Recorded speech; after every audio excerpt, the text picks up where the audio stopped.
हे छठी मैया, आज आपके इस वीडियो को जो भी लाइक करे उसके जीवन को खुशियों से भर देना। दोस्तों, भले ही मर जाना, लेकिन छठ पूजा के दिन गलती से भी ये 5 महिलाएं व्रत कभी मत रखें, वरना छठी मैया आपसे हो जाएंगे नाराज, घर में आएगी कंगाली और परिवार के जीवन पर आएगा घोर संकट।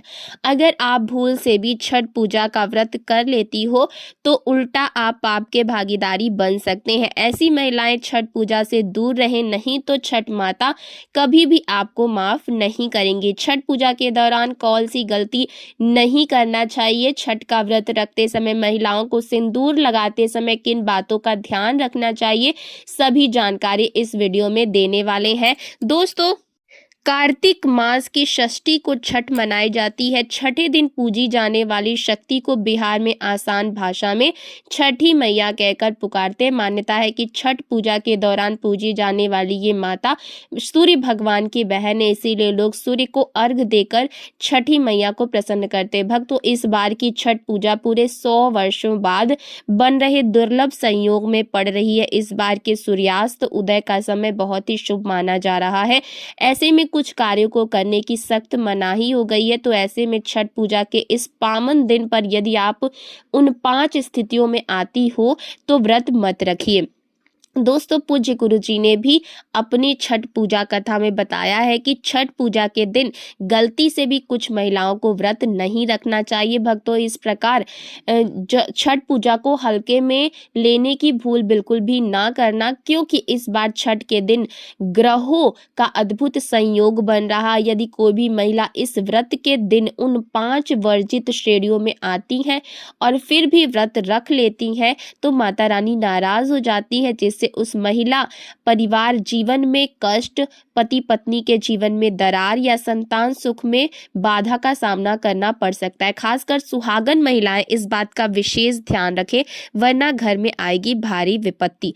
तो दोस्तों, जैसे ही आप सभी को पता है कि नहाय खाए के साथ छठ महापर्व का आरंभ हो जाता है। इस बार 25 अक्टूबर यानी छठ के पहले दिन नहाय खाए से होगी। इस दिन व्रत रखने वाली महिला और पुरुष सिर्फ एक समय ही भोजन करते हैं। साथ ही भोजन ग्रहण करने से पहले सूर्य भगवान को भोग लगाया जाता है।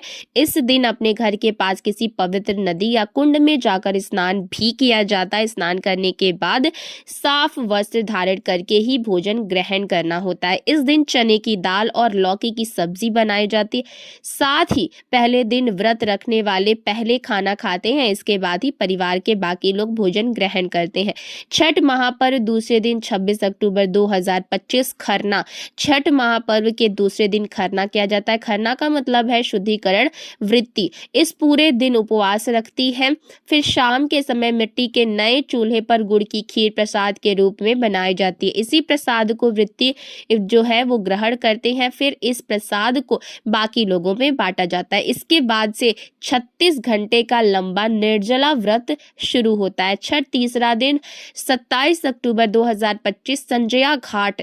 छठ पूजा के तीसरे दिन यानी संजया घाट को अस्त होते हुए सूर्य को अर्घ दिया जाता है। इससे पहले व्रत रखने वाली महिलाएं सूर्य निकलने से पहले रात को मिश्र युक्त पानी पीती हैं। उसके बाद शाम के समय सूर्य देव को अर्घ दिया जाता है। सूर्य देव की उपासना के लिए इस दिन तरह तरह के पकवान, ठेकुआ और मौसमी फल आदि अर्पित किए जाते हैं। डूबते सूर्य को अर्घ देने का समय 27 अक्टूबर 2025 को शाम 5:40 तक। छठ पूजा के चौथे दिन यानी कि 28 अक्टूबर 2025 को उगते हुए सूर्य को अर्घ दिया जाता है। सूर्य को अर्घ देने का मतलब ये होता है कि संतान और परिवार की सुख शांति बनाए रखने की कामना की जाती है। सूर्य को अर्घ देने के बाद प्रसाद ग्रहण कर व्रत का समापन किया जाता है। उगते हुए सूर्य को अर्घ देने का समय 28 अक्टूबर को सुबह 6:30 पर है। मान्यता है कि यह पर्व संतान के लिए मनाया जाता है, खासकर वे जोड़े जिनके संतान की प्राप्ति नहीं हुई है वे छठ का व्रत रखते हैं। वहीं सभी अपने बच्चों की सुख शांति के लिए छठ मनाते हैं। लेकिन क्या आप जानते हैं कुछ ऐसी महिलाएं भी हैं जिन्हें छठ पूजा का व्रत गलती से भी नहीं रखना चाहिए। ये सबसे बड़ा घोर पाप माना जाता है। महिलाएं ऐसी गलती कभी ना करें। शास्त्रों के अनुसार जो लोग अधूरी शादी करते हैं वे शास्त्र का अपमान करते हैं, जैसे कि कोर्ट मैरिज या बिना 7 फेरे के शादी करना, साथ में रहना और बिना शादी के संतान की उत्पत्ति करना, ये सबसे बड़ा पाप है। ऐसे में छठ पूजा का व्रत ऐसे लोगों को अपने संतान के लिए कभी भी नहीं रखना चाहिए। अगर आपकी शादी अधूरी है तो आप छठ पूजा कभी ना करें।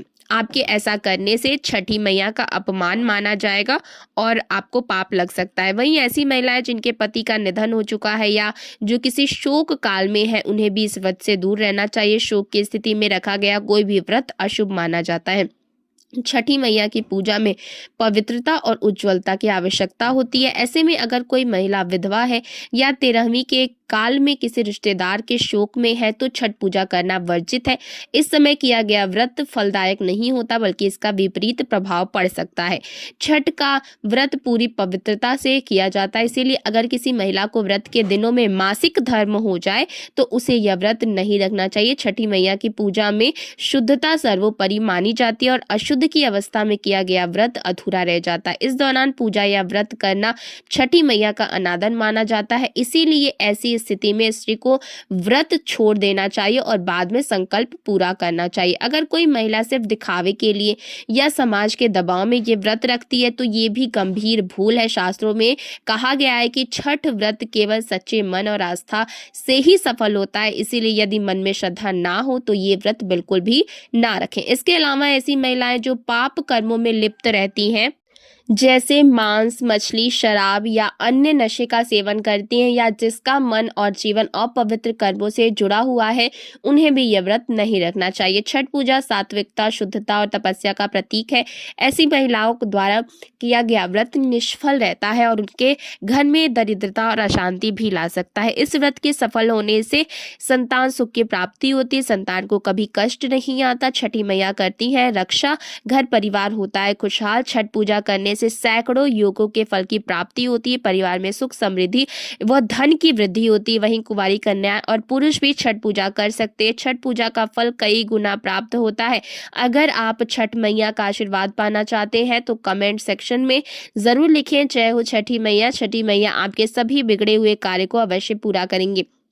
बता दें कि इस व्रत के लिए 36 घंटे का निर्जला व्रत रखकर पूजा की जाती है। व्रत रखने वाला हर इंसान चाहता है कि वो छठी मैया को प्रसन्न करे, इसीलिए इस दौरान कुछ बातों का खास ख्याल रखने की जरूरत होती है। दरअसल व्रत रखने के कुछ नियम होते हैं जिनका पालन करना जरूरी होता है। आइए जानते हैं छठ पूजा के दौरान किन कामों को नहीं करना चाहिए। छठ के व्रत में यह गलती नहीं करें, सूर्य को अर्घ देते वक्त ना करें भूल। छठ पूजा के पर्व पर सूरज को अर्घ देते वक्त किसी भी तरह के शीशे या स्टील के बर्तन का इस्तेमाल नहीं करना चाहिए। सूरज को अर्घ दिए बिना यह पर्व अधूरा माना जाता है।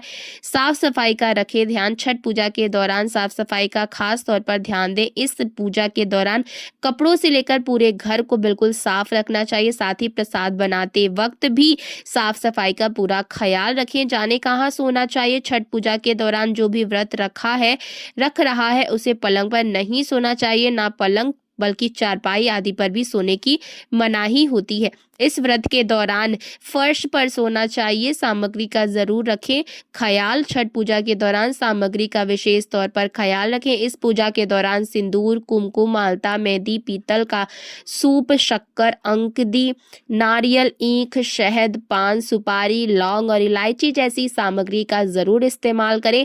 मांसाहारी खाने से परहेज करें। छठ पूजा के दिन किसी भी तरह के मांसाहारी खाना खाने से बचना चाहिए। माना जाता है कि छठी मैया ऐसा करने से नाराज हो जाती है। छठ पूजा पर महिलाओं के मांग में सिंदूर भरने के पीछे कई मान्यताओं के मुताबिक जो स्त्री अपनी मांग के सिंदूर को बालों में छुपा लेती है उनका पति समाज में भी छुप जाता है। ध्यान रखें सिंदूर माथे से लगना शुरू करते हुए मांग तक लगाएं। जितनी लंबी मांग आप सिंदूर से भरें उतना शुभ माना जाता है। छठ के पर्व में नाक से शुरू कर सिंदूर लगाएं और मांग भरें। सिंदूर गाढ़ा होना चाहिए। सिंदूर लगाने के लिए माचिस की तीली का इस्तेमाल कर सकती हैं। छठ पर्व के लिए कई कथाएं प्रचलित है, किंतु पौराणिक शास्त्रों में इसे देवी द्रौपदी से जोड़कर देखा जाता है। मान्यता है कि जब पांडव जो में अपना सारा राजपाट हार गए थे, तब द्रौपदी ने छठ का पूजा किया था, छठ का व्रत रखा था। द्रौपदी के व्रत के फल से पांडवों को अपना राजपाट वापस मिल गया। इसी तरह छठ का व्रत करने से लोगों के घर में सुख समृद्धि आता है। छठ मुख्य रूप से बिहार, झारखंड, उत्तर प्रदेश सहित कई क्षेत्रों में महत्व रखता है। छठ पूजा या सूर्य षष्ठी या छठ व्रत में सूर्य भगवान की पूजा करती है और धरती पर लोगों के सुखी जीवन के लिए सूर्य के प्रति आभार व्यक्त करती है।